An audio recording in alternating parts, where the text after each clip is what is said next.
Hi hello नमस्कार. तुमचे स्वागत आहे आपल्या यूट्यूब चॅनलमध्ये. मी स्नेहल. तर आम्ही चाललेलो बाहेर. तर आम्ही कुठे बाहेर चाललेलो हे तुम्हाला पाहायचं असेल तर त्यासाठी तुम्हाला हा व्हिडिओ कंटिन्यू पाहावा लागेल. तर आम्ही इथे जवळच जायचं होतं ना, त्याच्यामुळे आम्ही असं ठरवलं की कार घेऊन न जाता आपण ओलानं, कॅबने किंवा ॲटोनं जाऊया. तर मग आम्ही इथे ॲटो बुक केलेली. त्याच्यानंतर आम्ही इथे निघालेलो. आम्हाला ज्या लोकेशनला जायचं होतं त्या ठिकाणी आम्ही निघालो होतो. थंडी, रात्री 7:30 वाजलेले. थंडी प्रचंड होती आणि आम्ही ज्या लोकेशनवर पोहोचणार तर त्याच्या 400 ते 500 किलोमीटरवरती एवढं बापरे ट्रॅफिक लागलं. असं वाटलेलं थोड्या वेळासाठी की आता आपण इथेच उतरावं आणि इथून चालत जावं. पण 1-2 मिनटंच वेट करावं लागलं आम्हाला, कारण हळूहळू ट्रॅफिक कमी होत होतं. पण तिथं आय थिंक सिग्नल पॉईंट होता, त्याच्यामुळे खूपच असं ट्रॅफिक जाम झालेलं पूर्ण. आणि गर्दी पण खूप होती, कारण त्या दिवशी संडे होता ना, त्याच्यामुळे संडे सर्वांना हॉलिडेज राहतात. मग ते खूप गर्दी होती त्या दिवशी तिथे. मग आम्ही पोहोचलो. आम्हाला जिथं जायचं होतं तिथे. ते लोकेशन म्हणजे चिंचवडमधील इलप्रो सिटी स्क्वेअर मॉल. तर आम्ही इथे पोचलो होतो. राग खूप मस्ती करत होता. त्यानं त्या ॲटोमध्ये ते सॉक्स काढून ठेवले, शूज काढून ठेवला, काहीच नको, घालतच नव्हता. खूप रडत होता. मग आम्ही असं ठरवलं नको, त्याला असंच ठेवूया. नंतर आतमध्ये गेल्यावर थोडासा त्याचा मूड ठीक झाला, सगळं पाहून जरा इकडं तिकडं, मग हळूच त्याला ते आपण शूज वगैरे घालू. मग इथून आम्ही निघालेलो. परीनं स्टोलर घेतलेला आणि आम्ही गेलो. तर आम्हाला एवढं सुंदर असं गेल्यावरतीच एंट्री केल्यावरती आम्हाला पाहायला भेटलं ते म्हणजे आपले ॲनिमल्स. असे ॲनिमल इतके सुंदर असा देखावा त्यांनी केलेला की असं वाटत होतं खूप रिअल आहे ते, नाही का. म्हणजे सगळे असं जिवंत देखावा वाटत होता. एलिफंट्स वगैरे त्यांची सोंड वगैरे हलवायचे, बाकीचे ॲनिमल होते ते मान वगैरे हलवायचे. म्हणजे एवढेच मस्त होतं ना ते, की बघून असं वाटत होतं की आपण खरंच कुठं जंगल भिलाला आलो आहे की काय. खूप सुंदर होते सगळे. आणि हां, तिथं त्यांनी क्रिसमस डे होता, त्याच्यामुळे त्यांनी नाही का असं खूप सुंदर असं स्नोचं थोडं क्रिसमस ट्रीज वगैरे ते पण ॲड केलेले, त्याच्यामध्ये दाखवलेलं. आणि त्याच्यानंतर जो प्राणी कोणता आहे त्या प्राण्याविषयी थोडीशी माहिती पण अशी तिथं लिहिलेली होती. आम्ही खूप छान आम्ही 2 ते 3 वेळा राऊंड मारले तिथं. राऊंड होतं, एक इन गेट आणि आउट गेट असं होतं. आम्ही 2 ते 3 वेळा ते पाहिले ॲनिमल. खूप वेळा म्हणजे ते व्यवस्थित पाहिले, एकदा शूट केलं आणि परत परीला आणि राघवला आम्ही परत एकदा दाखवत होतो ते. हा ॲनिमल पाहिल्यावरती राघव खूप घाबरला. त्याच्यानंतर आम्ही बाप, एवढा उंच होता ना पण हा एलिफंट, त्याच्याकडे पाहताना असं वरती मान करून पाहावं लागायचं. खूप हाईट होती त्याला. त्याच्यानंतर मग इथं थोडे फोटोशूट झालं. त्याच्यानंतर आम्ही परत एकदा परीचे फोटो काढले, राघवचे फोटो काढले आणि थोडंसं व्हिडिओ एक करायचं होतं, रील करायची होती मला, त्याच्यासाठी आम्ही बघत होतो व्हिडिओ शूट. पण राघवचं मध्येच हे चाललेलं गोंधळ, थोडा चिडचिड करत होता. आणि सहज लक्ष वरती गेलं तर वरती पाहिलं तर काय सुंदर असं डेकोरेशन बटरफ्लायचं आणि ते थोडेसे बीड्सचे हे सोडलेले त्यांनी लाईन, ते पण खूप छान वाटत होतं. मग एकदा म्हटलं लास्ट एक व्हिडिओ शूट करूया, म्हणजे ते हा छोटासा एक व्हिडिओ घेतला. राघव खूप हॅप्पी होता पण त्या दिवशी. त्याला असं खूप खूप पब्लिक होते तिथे आणि त्याच्यानंतर दिसत पण होते लाईट्स वगैरे सगळं, गेम्स, मुलं, गोंधळ, त्यामुळे तो थोडा खुश होता. त्याच्यानंतर हे म्हटलं आता कॉफी घ्यायची आहे, थंडी खूप होती. मग आम्ही स्टारबक्सला गेलो. त्याच्यानंतर परीने घेतली कोल्ड कॉफी, नंतर आम्ही घेतली हॉट कॉफी आणि मग तिथून आम्ही पुन्हा गेलो शॉपिंगसाठी. त्याच्यानंतर आम्ही आम्ही विंटर वंडरलँडला गेलो. आधी ग्राउंडलाच आहे ते आणि ओपन सेट आहे तो मागे. पण तिथं काही आम्हाला एवढं खास वाटलंच नाही, म्हणजे नाही का. आणि खूप गर्दी पण होती. मग त्याच्यानंतर आम्ही असं ठरवलं की आपण आधी शॉपिंगला जाऊया. मग आम्ही गेलो शॉपिंगला. मग शॉपिंगला गेलो. मग तिथे भरपूर असं पाहिलं. मुलांसाठी पहिल्यांदा कपडे पाहिले थोडेफार. मग त्यांच्यासाठी थोडी थोडी कपडे घेतले. त्याच्यानंतर मी माझ्यासाठी थोडी घेतली. बघितलं पण खूप कलेक्शन छान होतं. खूप म्हणजे खूप असे व्हरायटीज होत्या आणि सगळ्या न्यू होत्या. मुलांचे टी शर्ट्स, शॉर्ट्स वगैरे खूप सुंदर होते. डेली यूजचे कपडे.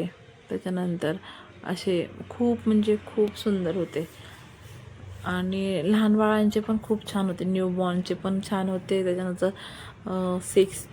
3 to 6 to 9 खूप म्हणजे खूप नवीन मुलींचे, मुलांचे, म्हणजे असं वाटत होतं की सगळेच घ्यावे ड्रेसेस, इतके सुंदर होते. पण तरी पण आम्ही थोडी थोडी शॉपिंग केली, घेतले. हे बघा किती सुंदर आहे कलेक्शन,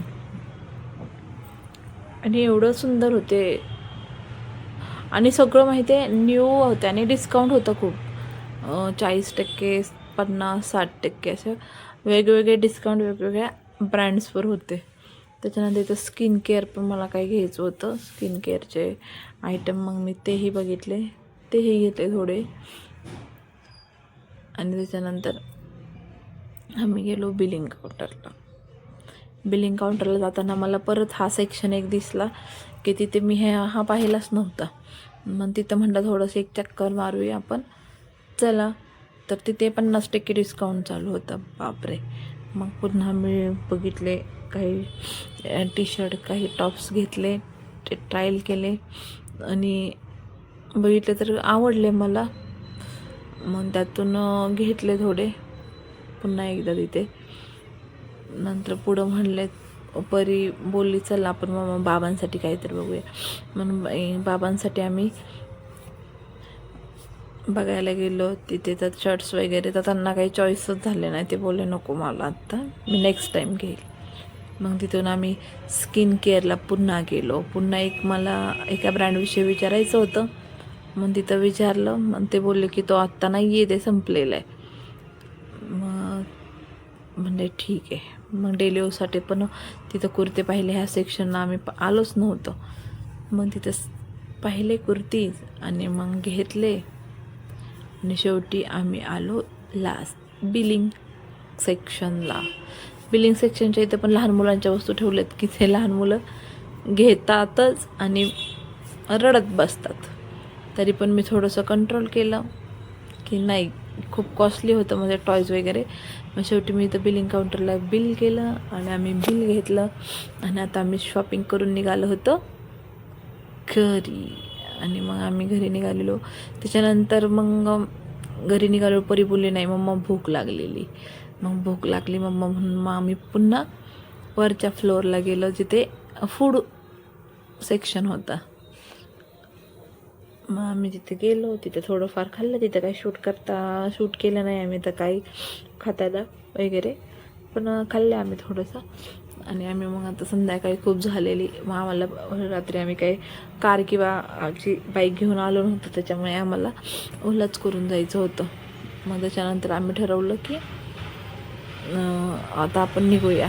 इथे फूड सेक्शनमध्ये इथे राघवला आम्ही आय थिंक फ्रेंच फ्राईज घेतलेलं ना. आम्ही ते थोडेसे त्याला तो असं मागत होता म्हणून आम्ही ट्राय करत होतो की त्याला आतलं मध्ये थोडंसं सॉफ्ट द्यायचा प्रयत्न केला. आणि ते दिलं तर तो खूप खुश होता नाही का. हो, खात होता तो. आणि आम्हाला पण खूप छान वाटलं की तो खातोय म्हणून. आम्ही थोडीशी बाईट्स त्याला असं देत होतो. आणि तोही खूप एन्जॉय करत होता त्या दिवशी. त्याच्यानंतर मग त्याने त्याची टोपी पण काढून घेतली. कानटोपी घातलेली त्याला. थंडी खूपच होती ना तिथे. पण नाही, त्यानं ते सगळंच काढलं, शूज वगैरे सगळे. शेवटी रडून मग पुन्हा आम्ही जाताना त्याला टोपी घातली, शूज घातले, तरीसुद्धा तो रडतच होता. त्याला असं काही घातलं, पूर्ण पॅक केलं की तो रडतो. तो कम्फर्टेबल होत नाही त्याला नाही का. आणि तो इथं म्हणत होता, परी पिझ्झा खात होती परी म्हणत होती राघव तुला पिझ्झा देऊ की मग म्हणायचं हां मम्मा दे. इथं परी मी तुम्हाला फोटो पण दाखवते. इथं दाखवतात परीचे बाबा त्यांना म्हणत होते, त्याला बोलत होते पिझ्झा धर, पिझ्झा खा तू. हां इथं थोडं मी शूट केलेलं फूड कोर्टला. तिथं तो पिझ्झा खायला पण त्याची एक्साइटमेंट बापरे एवढी होती की त्याचा स्मेल बघितला की तो म्हणत होता द्या आम्हाला पिझ्झा द्या बाबा. मग असं वाटत होतं आपण त्याच्यासमोर खातोय म्हणून. मग आता त्याला काय द्यायचं म्हणून मग आम्ही त्याला ते फ्रेंच फ्राईजमध्ये छोटे छोटे सॉफ्ट असे बाईट्स देत होतो काढून. आणि तो त्याच्यावरतीच खूप खुश होता. आणि ते कसं ते तिखट वगैरे काही नव्हतं त्याच्यामुळे त्याच्यासाठी असं मला वाटलं की ते बेटर आहे. कारण त्याला दुसरं तर द्यायचं काय, थंड तर काही देऊ शकत नव्हतं, ज्यूस वगैरे पण देऊ शकत नव्हतो बाकीचं. मग म्हणलं नको काय त्याच्याविषयी आपलं फ्रेंच फ्राईज ठीक आहे. ते फ्रेंच फ्राईज आपलं मधून सॉफ्ट आम्ही काढलं आणि तो त्याला देत होतो. पुन्हा मग संध्याकाळी आम्ही घरी जाताना पुन्हा ग्राउंड फ्लोअरला आलो तेव्हा पुन्हा एकदा आम्ही ते ॲनिमल्सचं पाहिले डेकोरेशन. ते पुन्हा एकदा सगळं भेटलो त्यांना बाय केलं आणि आम्ही पुन्हा मग निघालो घरी जायला. तरी रात्री 10:30 वाजलेले तरीसुद्धा एवढी बापरे गर्दी होती काही बोलायलाच नको. कारण आता ख्रिसमस डेमुळे सगळ्यांना हॉलिडेज आहेत ना, सुट्टी सर्वांना, त्याच्यामुळं सर्वजण खूप असे गर्दी होते. हा बघा कसं पाहतोय, त्याच्यामुळं गर्दी खूपच राहते. आणि त्यात संडे असेल तर बापरे, सॅटर्डे संडे तर बोलायलाच नको, खूप राहते. त्याच्यानंतर आम्ही थोडी इथं मस्ती केली राघवला घेऊन. परी खेळत होती थोडी, परीने 1-2 राईड घेतल्या, रोबोट राईड तिथं कार होती त्या राईड केल्या. मग राघवला पण आम्ही असं थोडं राऊंडली फिरवत होतो, त्याच्यावर मस्ती घालत होतो, इकडे तिकडे फिरत होतो. मग शेवटी आम्ही ठरवलं आता खूप लेट होते, आता जाऊया आपण घरी. मग आम्ही निघालो आउटगेटला. कारण आउटगेटला पण ना खूप सुंदर एक डेकोरेशन केलेलं, ते आम्ही पाहिलंच नव्हतं. इनगेटलाच ते आम्ही पाहिलंच नव्हतं व्यवस्थित. मग हे किती सुंदर असं डेकोरेशन त्यांनी ख्रिसमस डेचं केलं होतं. इथे थोडे आम्ही फोटोशूट केले. तर हा तुम्हाला ब्लॉग आमचा कसा वाटला आजचा हे कमेंट करून नक्की सांगा. Please like, share